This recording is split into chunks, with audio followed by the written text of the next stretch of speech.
Yeah, go ahead. No, I just want to ask because I wanna make one from the TC Twitter Yeah, and talking about welfare at work. yeah. This is something that I've been wanting to see more of on our Twitter Space area. I thought it was really good. I think that um, you have to really organize what you're going to talk about beforehand, because it can get kind of spacey for a minute, if you don't plan it out. Um, and like, how long do you think that type of discussion would take, and like, how many people are you wanting to incorporate? Okay, I was thinking of like um 2 or 3 people and um th- I don't know, to have a turnout of around 30 people Yeah, listening. yeah. I mean, that's definitely doable. Um, and what's the topic again? Sorry. Welfare at Welfare. Web3. Like Cool. um there are some guys from Aragon that have been talking with Opolis, and there's other like work DAO Yeah, that are like trying to provide some like bridging between state services and Web3. But it's a very interesting discussion. yeah. I mean, I think that as long as you like have like the questions planned out and you kind of know what the flow of the conversation is going to be, I think that as long as you can facilitate it, you have somebody who can facilitate it yourself. I think you'd be really good at it. It's one of those things where it's like, if you wanted to take part in the conversation, I would say that you find a different facilitator, because it's very difficult to insert yourself as well as be a kind of a moderator, if you will, if that makes sense.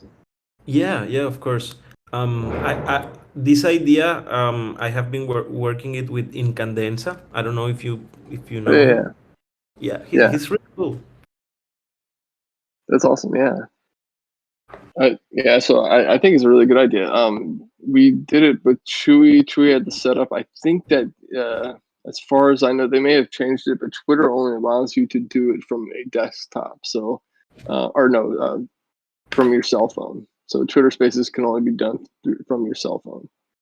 Okay, So okay, that might be a kind of a challenge for some people, but I'd have to look up and see if they changed that at all. Because before it was only from the cell phone.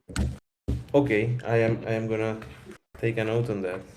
Yeah, so making sure that all your participants can do that, and then basically we set up uh, a host, so it can be one, and you can have sub hosts, and then you can set up speakers and then listeners, and so the controls on the spaces are a little bit wonky, but I think they're pretty straightforward.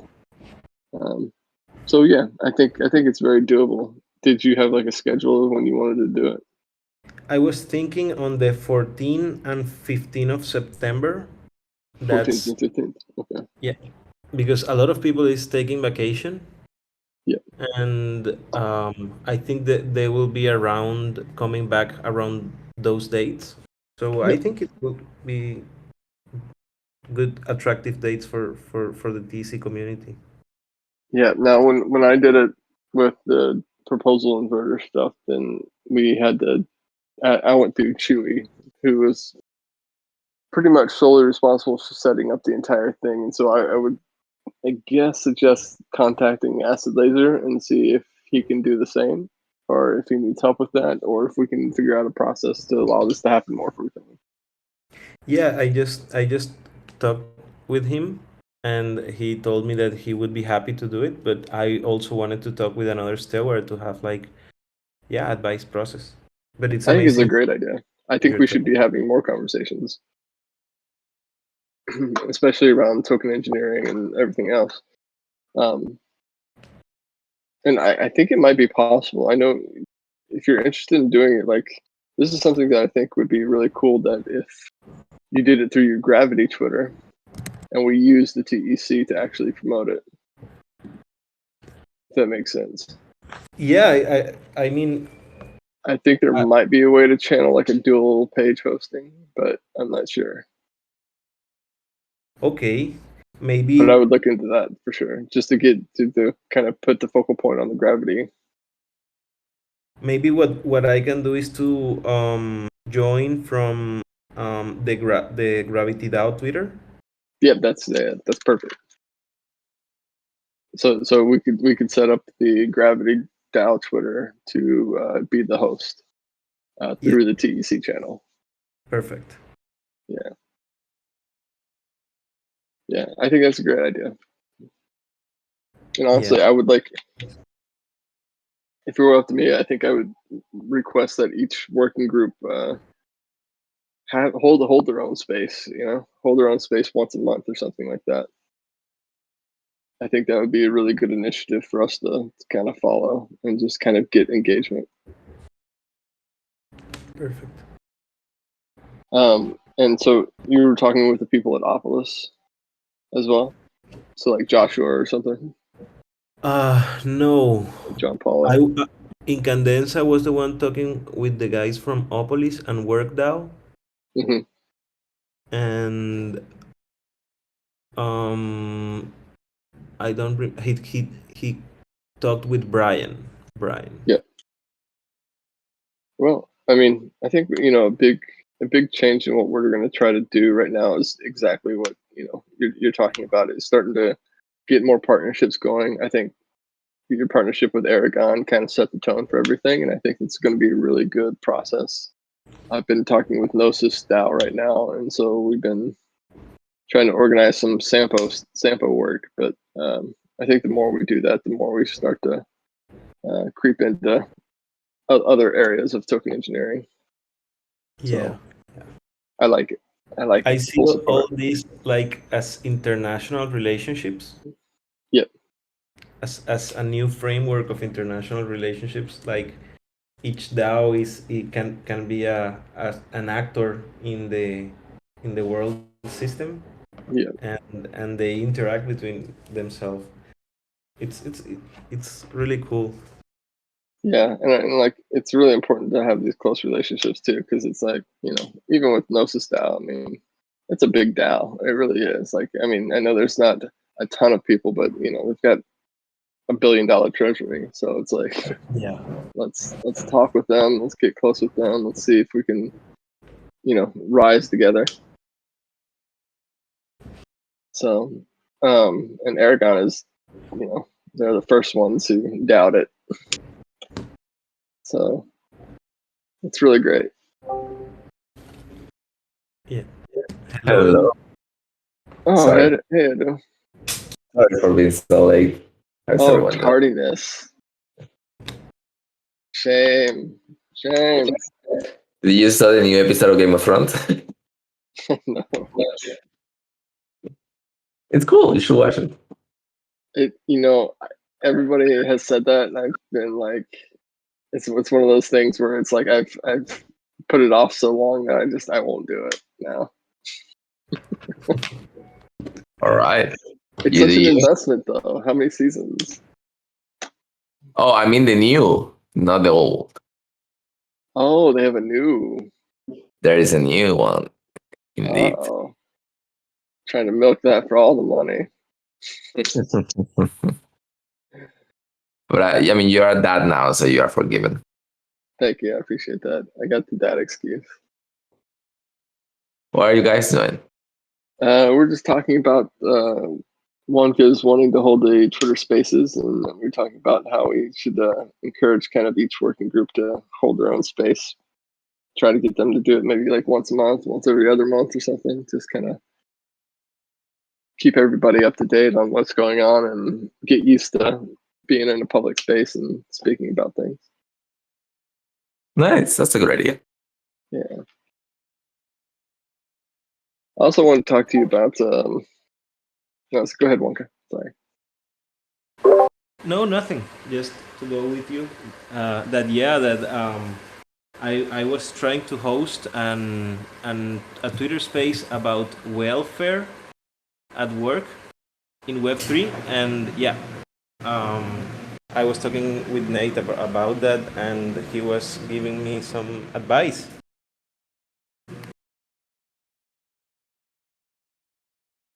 Yeah. Did you go to the DAO proposal inverter one? Yeah, yeah, I did. Did that go okay? I never actually got to listen to it. I think they keep the recording for like a day and then they delete it. But I liked it. I liked the proposal inverter, and it was interesting. Even though when I went, it was like, okay, I know more or less what they're talking about. yep. So, yeah, it's always, and some of the people that went, it's like the same people. So it's always like the challenge to how do we get to new people, and that people that we get to is strategic for us.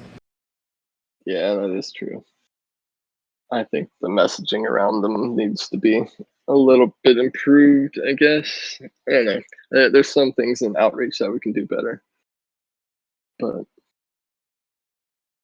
what are your thoughts, Edu? I think this is more than reaching new audiences. It's about consistency. Like if we manage to pull it out consistently, Yeah. inevitably we will reach out new audiences. But if we do once every 2 months and then another one next week and then another one in 5 months, people doesn't get engaged because the algorithm doesn't also help us in that sense. I know, and I agree with that. I think that having consistent pattern of like having the spaces every Thursday, would be really nice or something. Um, but really, it's just about getting those topics together and finding facilitators for it. But then again, you don't want to have just like one person doing it all the time because then you might as well just have a podcast. So I don't Yeah, exactly. Yeah, I think the idea of having the working groups rotating and providing update, I think it also aligned to the common stewards. Like it could be a duty to the common stewards and the queue times layout. So that could be something that the stewards could host publicly and then invite people from the working groups to talk about. I don't know. I think I don't know if that this happens to you guys, but I've sort of noticed a shift on rhythm in calls in across the DAO space in Discord in general. I felt that since pandemic times and so on, there is less of sort of these public calls, at least on my radar. Yep. And I see how people make more Twitter spaces.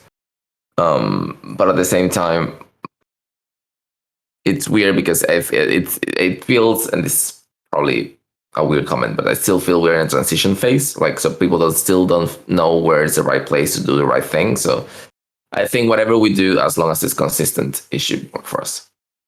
Yeah, and in particular the community calls. I look around and see some of the other DAOs have now gone to just like monthly community calls. They don't even bother with bi-weekly anymore. It's kind of like once a month they get together and it's a big call. But it's kind of finding that balance, because the we want to have working group meetings, for example, and I think bi-weekly works really well. Weekly may be a little bit too much for people, especially if you want to hop in on somebody's call and maybe you don't have time or the schedule. So having the bi-weekly meetings for the working groups is good. Not having them having them monthly or something like that, I think is kind of harsh because we lose the engagement aspect of it. And so like, I don't know how you guys feel about the balance of frequency of meeting times. Because I go back and forth on that. I think it's really nice not to have to be in meetings all the time, but it's also, accountability and productivity is another issue. But I think that the reason, okay, so if I go back to the rationale of the weekly meetings, it was due that we need accountability on a weekly basis because we had a roadmap for deploying a token. and launching the commons. So that was in response to that sort of rhythm that was for that time frame. Right now, that's not the case. We are not deploying anything. We don't have a technical team that needs feedback every week, and there is no sort of there is no such thing of a hurry. So I will say that the cadence of the meetings should not be weekly, and it should be up to the working groups to decide which cadence fits them better. And then there should be a fixed structure for the rest. So meaning the ones that are community will still be, I will still have them bi-weekly. Doesn't matter which, but all of the community, all the calls are community focused. And then I will alternate actually. Like I will probably have a week that has all the things from the working groups and then the community ones in a separate week. So we can alternate working groups, community, working groups, community. That's how I will do it. Yep. Okay, that's really well put, and thank you for stating that. So speaking of, does anybody else have any like kind of ideas for ways to improve in terms of just kind of the operational aspect of the TEC right now, or initiatives that you want to try out? So I really do think it's a great time for being a little bit experimental. It is a great time to be experimental. I think it is the time to be experimental, actually. No, I'm reducing my hours. So there is not much there for me, but I will say that I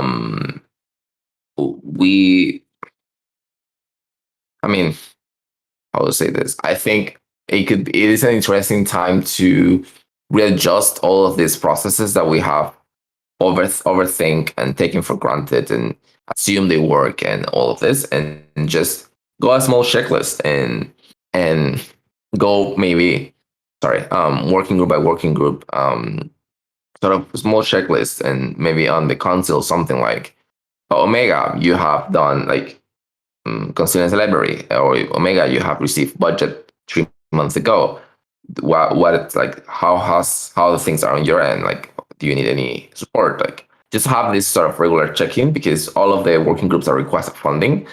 I have not seen many like results, no results as in a product, but results as in, hey, this is what we sort of accomplished with this, and that will help us to reorganize everything. So I feel like we should have this self-check before we advance towards any other major change, that including the Stewards change, because I feel we need to have a clean, fresh start with everything, like in the sense of understanding who are the contributors that we need to like sort of give attention to, who are the people who will commit, what happens with the funds, just not because we are going to be micromanagement anyone, but just to have in place this kind of self-check so we can adjust and keep going. In your opinion, what do you think is the best vehicle for that? Community call or a Stewards Council, or just a that we schedule? Yeah, I will say that all of the working groups in a month should have a state of their arcs and a state of the state kind of thing, and I think that should be really helpful. Like it happens with comms, it was extremely helpful. I'm having my same doubts about Omega. So it's like this. I think we just need this clarity, and with a better understanding for clarity, we can actually decide, hey, this is a monthly call, like legal. It's not necessarily to have a weekly call for this working group, or these people needs a lot of resources that are just about to launch the consider, or it's about to be finished the constituency library. We just need a last push. I don't know, just to have a state of what is the situation in general and what do people need and expectations and all that kind of stuff. Yeah, I like that a lot. I think that, if we do something like that, kind of like an all hands on meeting for like a state of the state type of thing, we really just need to be organized about that call and how we what exactly we're trying to accomplish with it within that hour and a half or whatever we schedule it for. Because I do think that a lot needs to get done, and we should have the people that are most that are closest to those types of questions, meaning the working group stewards, people who are in Omega and stuff like that, and not get bogged down.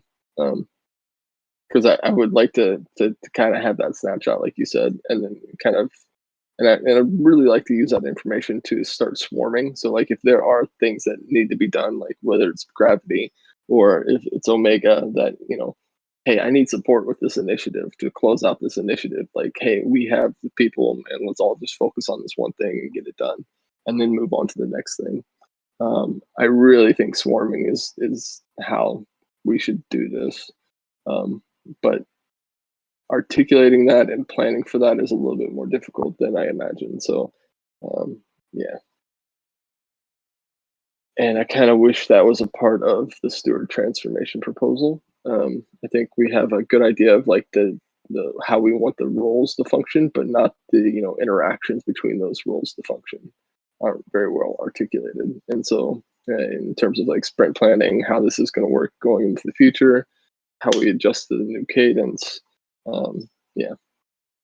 So, I mean, I'm sure there's stuff like Wonka. Like, do you have stuff in Gravity that needs, like, if you had, 15 extra people to work on, that would help out? I don't think so. I think that I mean, even like a wish list thing, like something you wish you had. I think that I wish I had like more conflicts. I think that right now we have a good amount of gravitons and people who is like, hey, I want to mediate in a case, and the thing has been going slow the past months. So I think we need like more people coming to us requesting support. It's also good because I have had the opportunity to rest, but I also want to decentralize that and empower more other people. So yeah, I would love if we can receive more inputs from other communities, but at the same time, what I think is that the communities that we receive inputs from must at least have certain infrastructure and certain development and robustness so that we can offer our services, because we cannot offer our services to everyone. And I will say one thing that we should all start to be more aware, it's how slow things will start happening. And I think like that one, like having less cases in Gravity, having less in general new people. And I think it's a very interesting time. But at the same time, we should acknowledge that we will go into sort of recession mode.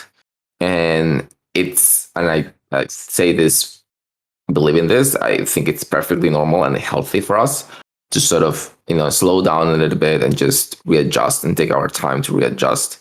So I will say, Juanca, for example, in the case of what you mentioned, I think it's really interesting time for Gravity to probably readjust, understand like we have been in automatic mode for so long. I think in my case, almost 2 years. You also, I think, the same amount of time. That is interesting to see, like just self check and see what's in for us in the next term or the next period of time. So that's my 2 cents on that. Yeah. Yeah, my pink like idea, like the best scenario is like we create a token for Gravity and we give some of those tokens to the TEC, and then we can make some pool or something, and that way if Gravity goes good, then we can also give back to the TEC, and if the TEC continues doing good, then Gravity would also continue like very close to the TEC. Nice, yeah. And have you thought about like a token model that you would want to explore for gravity? Yes, yes. It's very interesting, and I've been talking about this with Septi and Sem. And the idea is that we won't have a hatch. So what we will have is that we will start with a very high reserve, but we will make a plan to lower the reserve gradually with time to a limit. So for example, the token will launch with a reserve of, for example, 95%, and then the reserve will gradually get lowered until like at 2% or a 1% per month until 85%, and that way is that we will create gradually a common pool, and not like, for example, what happened in the TC is that we created the common pool in a moment, but we will be creating the common pool gradually with a gradual lowering of the reserve ratio. It's very interesting. I am going to write something with Septi around this. That's cool. Yeah. So yeah, I think it's interesting. I have some notes from that just because I've been looking at the limitations of the ABC in terms of Sampo. I've discovered a lot of really tough challenges with the bonding curve in terms of token supply. It's really hard to mint new tokens, TEC tokens, for example, and owning your own organizational token as a community is really, really important, and that's kind of what we're facing right now with the laser tag working group wallet, is that we have 57,000 TEC, and that's kind of the total amount of tokens that we own and own in the organization. But in order to use that as a foundation for our treasury, we'd have to liquidate them, which would also drive the price down and eliminate the ownership of tokens within the TEC. And so I'm trying to work around that and doing a deal with the Gnosis DAO to actually use it as collateral. But yeah, the token supply issue is really a big deal. And so I have some notes that I would like to share with you on that too. Have you thought, do you saw the article that I shared on the Telegram group about, this is not yet to happen, but the diversification of the Gitcoin treasury?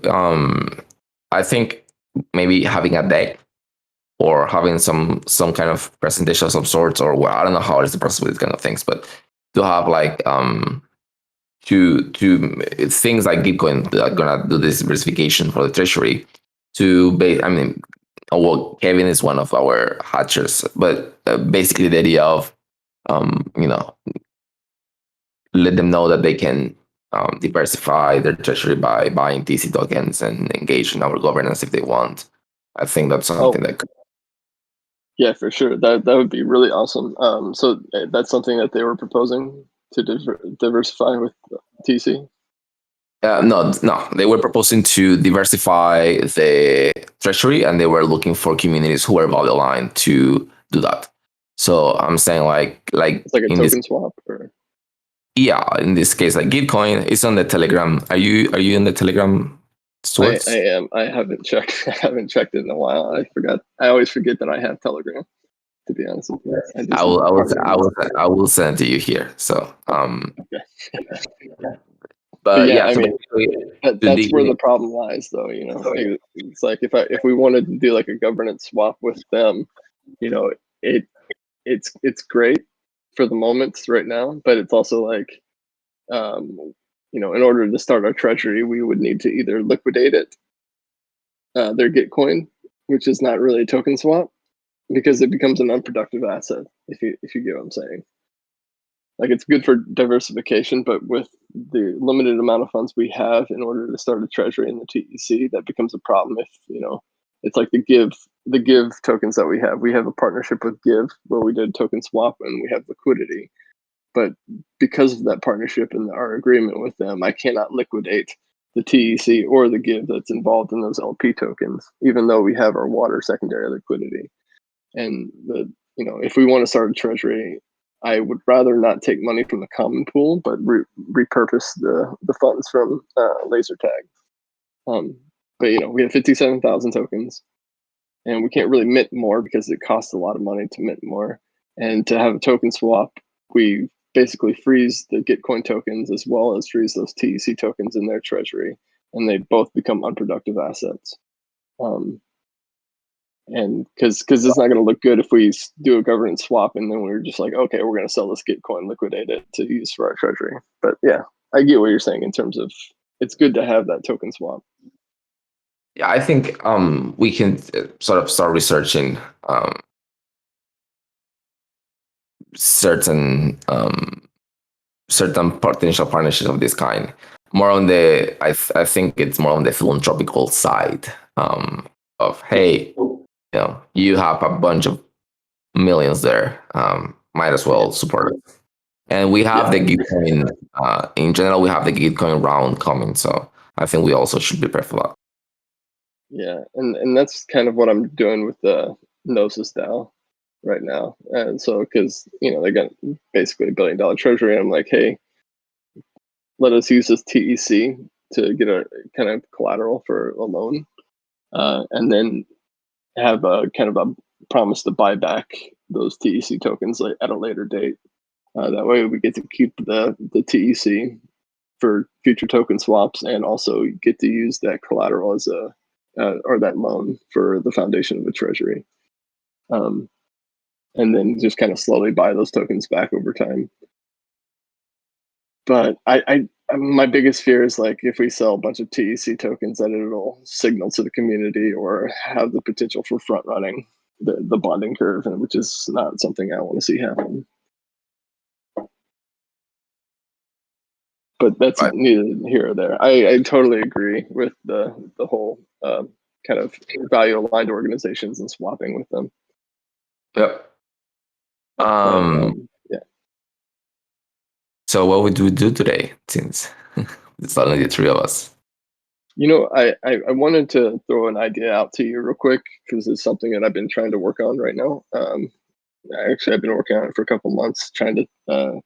The initial intent of this was to bring in new people into the TEC, but also provide a service, and maybe create utility around the TEC token. Was to start a course that kind of goes in tandem with the TE fundamentals that the Token Engineering Academy is doing. And that is a course that we have where we have cohorts that go through a how to DAO course. So it's very similar to kind of like the onboarding structure that you had set up, but maybe we have a cohort of people, maybe 15, 20 people each month that meet 2 times a week, 3 times a week, and we have a set curriculum that we go through and just teach people how to work in a DAO, how to operate in a DAO, how to what to expect, what things that are necessary, what type of documentation, what to look for when you want to work in a DAO,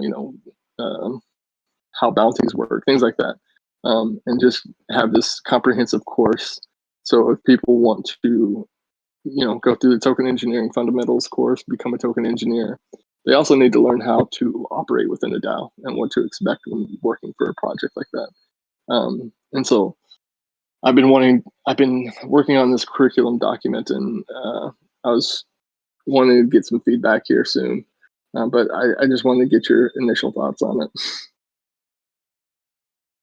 on the idea.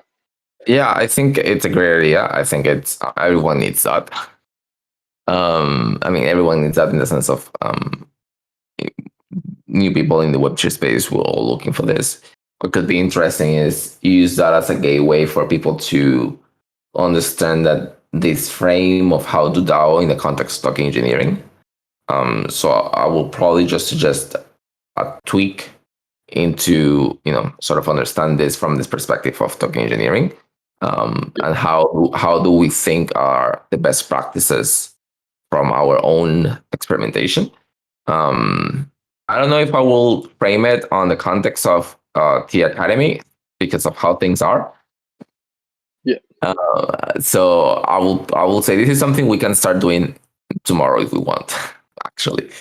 But yeah, I think probably I will say before T Academy, maybe mid of September. So in that way, we have a sort of already something going on in case the academy, people that goes to the academy wants to know more, we can plug them in. We already having this tested out rather than having matching the T Academy timing and then we don't know how it goes or all these kind of things. So I would just try to do it a little bit before the T Academy, so we will have some time for understand what things work better, what not, and so on. I think it's a good idea. Yeah, and I just keep thinking of the kind of those frameworks of like, for example, NASA has always had these internships where they have these cohorts that go through, and basically you just get that group of people and you learn how to work with each other and you work on a project. So it's just like a good way to have like a first contribution to the TEC, and then use that as an example for like exploring other DAOs and start to build partnerships with other DAOs. And so it's just like, if you need people who are good with communications, if you need people who are good with token engineering or modeling or documentation, like we have people who are interested in that area, and we could guide them to different DAOs in the space, specifically token engineering projects, and having good contributors. Yeah, I think it's a great idea, Nate. I also think that the educational side is one of our strongest things, and we haven't like really make the best of it yet. And like for example, and what you're talking about, I think it's two perfectly complementary things. Like being a token engineer doesn't mean that you know how to DAO. And in knowing how to DAO is there included all these other soft skills, all these other social skills. So I think it's something that we have to do. And I don't know if we will be ready to do it, matching the T fundamentals. But I think it's something that there's a lot of ground to cover there. Yeah, and I agree. And I don't think the intention is not to match the TE fundamentals, but it's kind of supplement what's going on, because you don't necessarily have to be a token engineer to want to learn how to DAO. I think there's a lot of people in the space, and because it's such a nascent field, a lot of people don't know they want to be token engineers, and I think it will bring a lot of more people into the idea of going to the TE fundamentals and really helping them succeed as well. And so like having this intro course of like, I'm interested in this DAO concept. Oh, now that I did this how to DAO course, now I'm interested in token engineering. Now I want to take this TE fundamentals course, or maybe go work at Bankless, or maybe go work for Uniswap or Gnosis or whatever, wherever we have it. So it becomes kind of like a pipeline. But I think the key is to make the curriculum really, really high quality.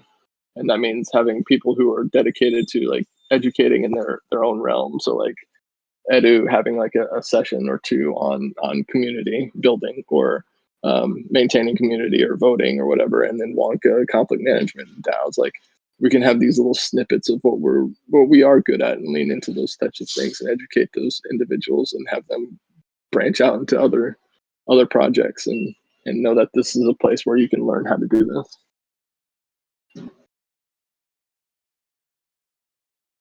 But yeah, so that was just my initial thoughts, and I just wanted to. I'll have actually a pretty broad outline that I'll share with you guys soon, if you guys would be willing to look it over. Yes, I will. Well, good. Yeah, is there anything else that we want to talk about in the next 10 minutes or so? I'm good. Okay. Well, we can end early. I just wanted to check in and have a chat and talk about things and all that good stuff. So if there's nothing else, then we can end it now. But thank you guys. Thank you, Nate. Thank you for this conversation, guys. Have a good day. You guys Bye-bye. Bye. Take care.